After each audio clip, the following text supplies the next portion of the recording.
Good afternoon, ladies and gentlemen. This is Hairy Muppet, and we will be jumping into game number 4 of the grand final of the ASUS ROG Summer 2013 tournament. And man, just San doing an absolutely fantastic job in game number 3, showing that he is still a part of this tournament. That the steamroll that TaeJa was starting to build up in the first 2 games is not going to be completely run over. He is going to hit back, and I mean, he got the chance to go for a full-length game, and we know that Protoss players, when they go all the way into the very, very late game, that they can become very, very scary versus both Terran and Zerg players, and we definitely saw that from San in game number 3.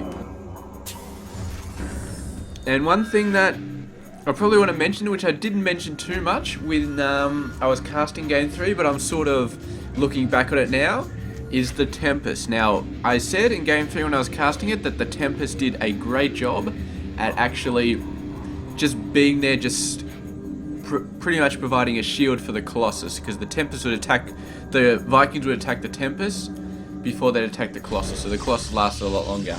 And I was pretty disparaging about the Tempest damage, which most of the time is pretty crappy. But the fact is, San had like 4 or 5 Tempests at any one point. And when they all shoot the Viking, that Viking gets one shot, basically, by a single volley from about 4 or 5 Tempests. So that's what was actually doing most of the damage. It wasn't the Stalkers, and the Storms were missing more often than they were hitting. It was the Tempests, which were constantly taking down the Vikings. And yeah, I mean, it's Tempest, the disadvantage is they're so expensive to build, man, and there's such late game tech. If you're going for a mid game Colossus, it's just so hard to get Tempest as well, because Tempest is right down the other side of the tech tree, and yeah, they're just so expensive. So doing them as a straight up counter to Vikings in the mid game, very, very hard to pull off, because your opponent can get like 3 or 4 Vikings for every Tempest you can get in about the mid game, just because they're so expensive and you need to build so much tech to get them. But late game, when you got minerals coming out of your ears and you got maxed out army all over the place, it's a bit easy to get them. And yeah, once you can get them in decent numbers, 3 or 4, 5, 6, whatever, they really start to show how good they are, simply because they've got the range. I mean, I believe they've got an even higher range than Vikings, which is absolutely incredible, because Vikings have one of the best ranges in the entire game. So saying the Tempest can outrange them is absolutely stupid, but definitely good. And we did see in the 3rd game, San definitely putting it to good use. He'd run out his army, he'd leave the Tempest behind a little bit, and when the Vikings came out, he ran the Colossus back. And then the Tempest would be beautifully in range to hit the Vikings as they were coming in. The Colossus did still take damage though at the end. TaeJa was microing his Vikings a little bit better, getting them straight onto the Colossi instead of onto the Tempest. But the Tempest numbers, man, they didn't really get shot down as much as TaeJa's Vikings were getting shot down, and he kept most of them alive in the end series of the game. And once they got up to about 5 or 6, the Vikings just had no chance, man. They were just getting wiped out constantly. And I think that was actually one of the main deciding factors, because as I said in game 3, the Vikings were all that was keeping San in the game, and with those Tempests, man, the Vikings just got completely owned time and time again. So really, really, really nice job there from San, taking that game into the very late game and making it work with that beautiful unit composition. But of course, we do know that TaeJa is a master of finishing things off nice and quick. 15-minute victories, 20-minute victories, those are what he definitely excels at, especially the 20-minute victory. And San had to work very, very hard to survive into the late game to give himself that opportunity. But so far, he is still 1-2. TaeJa needs one more game to win this best of 5. San needs to win 2 games in a row. So one more, and then he needs to win the ace match. And he's definitely got his work cut out for him, because look at this, man. TaeJa getting a very large amount of Marines very, very early on. He's sending them all off into random places, but this Stalker is going to stop the scout from going off. I guess they're just getting a watchtower. Maybe he thought that the Protoss base was perhaps over there, but he's got to know that it is over here on the right hand side now. So yeah, he's not even got to bother scouting those guys. He is going to be looking at the third, I guess. He must just be, he wanted to see this third over here, but his guys are providing a pretty effective shield. And 2 Immortals and 3 Sentries, man. I could not think of a worse force to go up against Marines. The Sentries are not bad against Marines, but the Immortals are simply horrible. Absolutely horrible against Marines.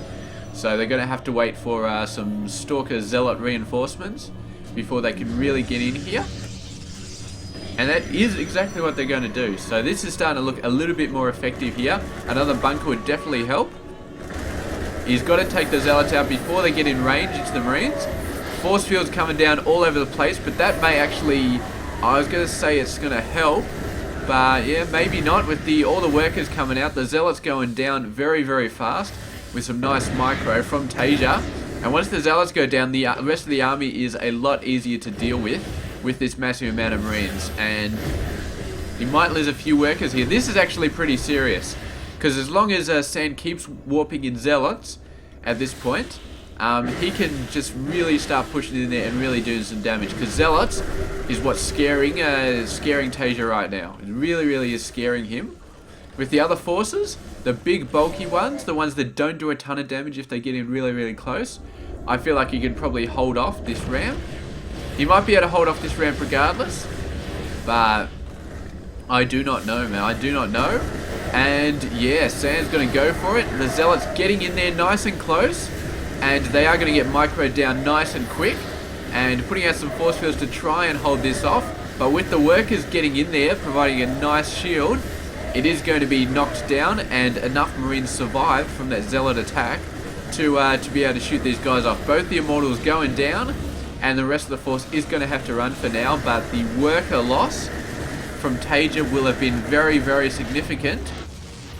And I do believe at this point that Sand is in an extremely good position to take this game out nice and early. Maybe if he keeps his things together and you know, gets some stuff out, maybe 15-16 minutes he can do another attack off a good eco, maybe get a third base in the next couple of minutes, really, really hammer TaeJa hard. But he's got to survive this drop first, and the Immortals unfortunately cannot hit the medevacs, but he's going to be having a crack, doing a nice job and knocking these guys out. They managed to slow down the robo facility, building the first Colossi, which is definitely bad. These guys backing out. You shouldn't be backing out, just take those guys. You got the high ground advantage, and the medevacs just pulling out, doing a bit of harassment, but not really doing that much. Just sort of, I guess just buying a bit of time. There was an attack over here though, probably a few Zealots or something like that, and TaeJa getting right back into it though. He's still quite a few workers behind, 11 behind. And Sand, if he plays this right, I think he should be able to take advantage of that. He's either going to have to get a third base a bit earlier and just hold it off. If he gets the third base early and then he holds it off with a slightly better economy, then he is going to be a powerhouse at about the 20-minute mark. Or he could just use the better economy he's got right now, get a higher army count, and hit in the next couple of minutes. And we'll have to see if that is what he does. But right now he's just holding off this constant drop action, and there was no way he got to cancel off on that Colossi. So yeah, Colossi is like 300 minerals, 200 gas. So that's 400 minerals and 300 gas that he lost right there. He's never going to get that back. And that is a very, very decent amount of minerals and resources to lose from a drop. It really, really is. And TaeJa, man, with just pure determination, with pure pressure from the dropships, is looking pretty good, man. He's looking pretty good. I don't know how he came back off that economic victory, but he's going off very, very low tech units. Marines and Marauders just moving in, making the pressure happen. Sand has got the high-tech units going, and the Colossus is doing an excellent job at keeping TaeJa at bay. And right now we have a look at the army. I mean, TaeJa does have a little bit more. It's about even. If we have a look at the income, he's still 10 workers behind. So he's keeping the pressure on. But I feel like eventually Sand should be able to hold this off. I think Sand has got the economy. He just needs to keep making the right units. Maybe a little bit more Stalkers than he currently has. He's got a lot of Zealots. He's getting Zealot speed though. So once Zealot speed gets out, this army is going to be in a lot of trouble. But he does need the Stalkers, because medevacs are going to become a problem after a while. And yeah, I mean, if TaeJa is given the opportunity, he will lift up his army all day and just run away with them and keep on saving them. So he does need to get the Stalkers out to take care of this. Maybe looking at a feedback here, maybe just looking at a storm. We do not have storm, so it'll just be feedback on the medevacs. Not quite dying, but taking a very, very big hit.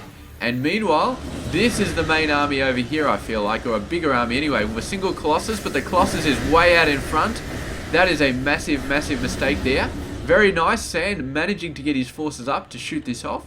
I don't know whether that's just bad timing on TaeJa, moving this force in too early, and then having to run away before these guys really had a chance to do anything, or whether Sand just pulled off some miracle that we didn't really see. Bunch more DTs coming in, but Missile Turret out the front is going to be able to stop them. And with the Zealot speed, he's going to be taking a ton of units here, but TaeJa had pulled both of these forces together, and he feels like he has got what he needs to do to really make it happen here. And here we go, feedback on all the medevacs, but feedback does not kill any of them. And meanwhile, the straight up Triple M is slowly overwhelming Sand's he's just going nuts. I mean, absolutely nuts. And that is absolutely crazy. He's managed to catch up on the workers now, and I think TaeJa has somehow turned it around. And I gotta say, the only way I can think of that TaeJa did this is just by keeping the pressure on, going for the straight up Triple M, low tech stuff, and putting the pressure on.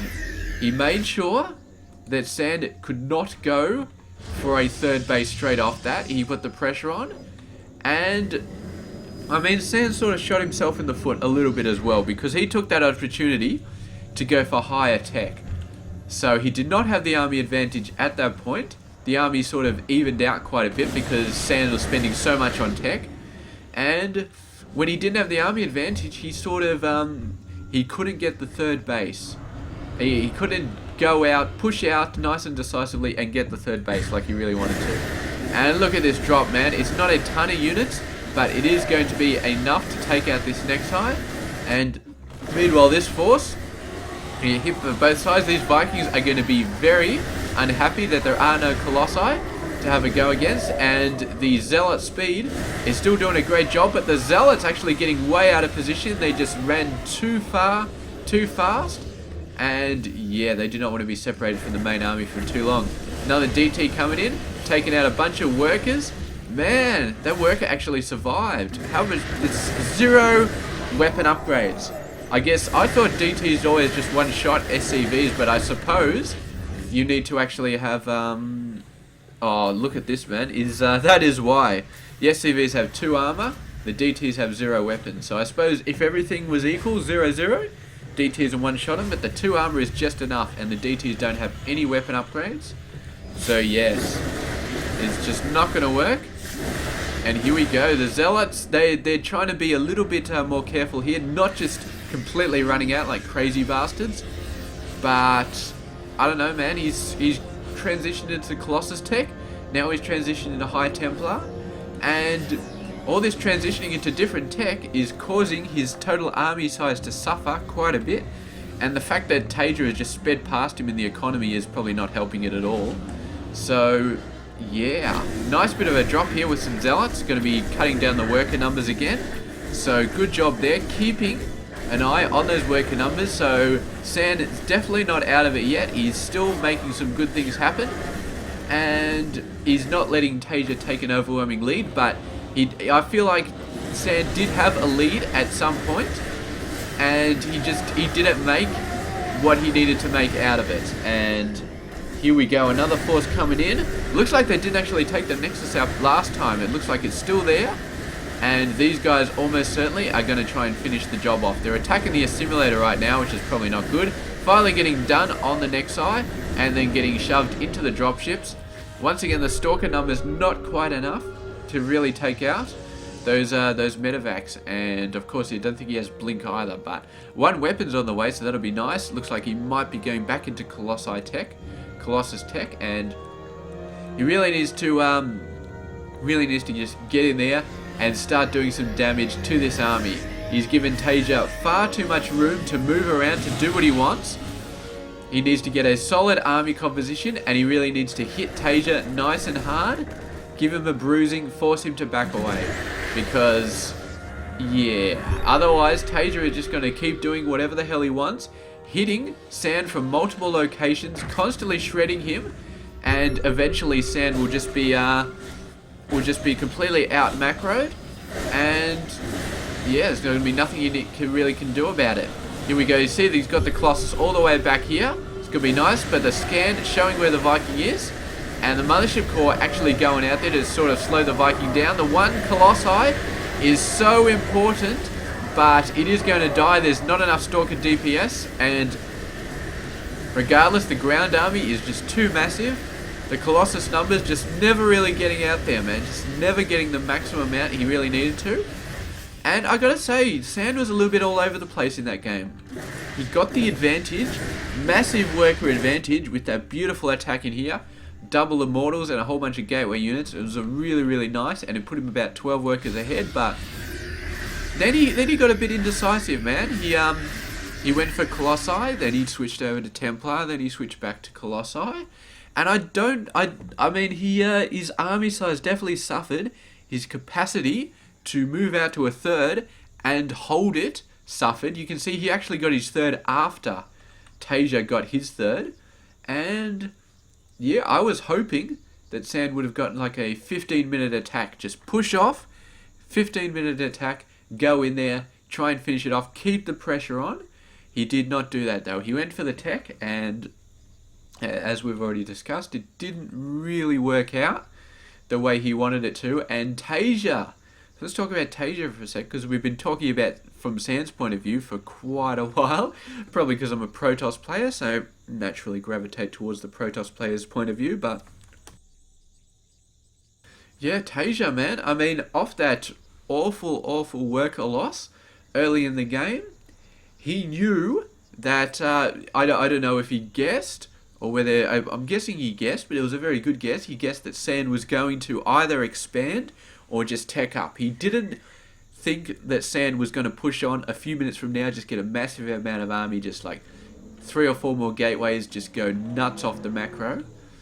And it was a good guess, because Sand didn't do that. So TaeJa thought, alright, he's gonna tech up, he's gonna do something.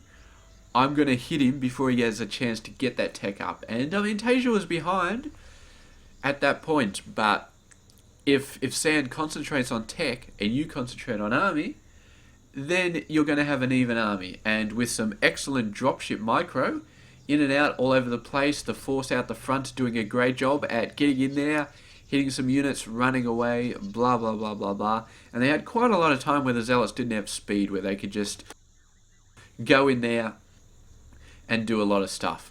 And really nice work there from TaeJa, and he got his workers up. He got his workers back up, evened them out. He never got a lot ahead. He tried to, but Sand did some really nice things with Zealots, constantly sending in the Zealots over here as well. Really nice. So he didn't let TaeJa get too far ahead. He didn't let him get ahead at all, but it was enough. I mean, and then TaeJa just got a massive amount of Triple M. He got a bunch of Ghosts, he got a couple of Vikings, and he got exactly what he needed, and yeah, that was it, man. After that, the fact that he had a third base so much earlier than Sand, I think just pushed him into the win, and yeah, it's just really awesome. And I gotta say, Sand's indecisiveness, Colossus versus Templar, which do I get? He switched, he was Colossi, then Templar, then back to Colossi. He had DTs as well. He had too much tech, and I mean, I mean, he had DTs and a High Templar and Colossi. I reckon he should have just concentrated on Colossi. Got a core group, like 3 or 4 of the damn things, and then started to push against TaeJa's army, because he really never did that. He really never pushed against TaeJa's army, and they just got so big and so powerful, and in the end they just wiped out everything. So there we go. That is going to be it, though. That is game number 4, and the 3rd win for TaeJa in this grand final series, man. So he is the grand final winner, the winner of the ASUS ROG Summer 2013 tournament, and big congratulations to him for once again taking the top spot in the tournament. And San, really freaking awesome Protoss player, man. We know exactly what he can do now, and what he can do is just own players all over the place, man. He can own Protoss. Sorry, he can own Terran and Zerg. We know that. We haven't seen him up against a Protoss, actually, but yeah, against Zerg and against Terran players, man, he definitely knows what he's doing. Of course, TaeJa's is a bit crazy, man, so it's hard to beat him, but holy, look at this, man. Is this the helmet from Predator, man? It looks a little bit like the helmet from Predator. Or it actually looks like an alien with the Predator dreadlocks or something like that. Unfortunately, I can't rotate any further. Do we have another one somewhere else that looks the same? Here we go. Oh, that's not what I wanted to do. Yeah, unfortunately I can't zoom in any more than this, but it does sort of look like an alien Predator sort of thing going on here, with the dreads coming off the back. But anyway, that's it. This is going to be it for the ASUS ROG Summer 2013 tournament. And yeah, stay tuned for some more tournaments coming up. I'm going to do the WCS Season 2 finals coming up, actually. Probably start at the round of 8 for those. Coming up in the next week or so. We'll get those out. And meanwhile, daily masters every single day. And they seem to be doing very well so far. They seem to be getting a lot of views. And I'm going to keep doing them. As long as there are awesome Masters players games out there, which will probably be forever. So yeah, there we go. Daily Masters coming out on a daily basis. And thank you guys for watching this tournament. It's been awesome. And yeah, I'll see you in the WCS Season 2 finals. This has been Hairy Muppet. I hope you enjoy this game.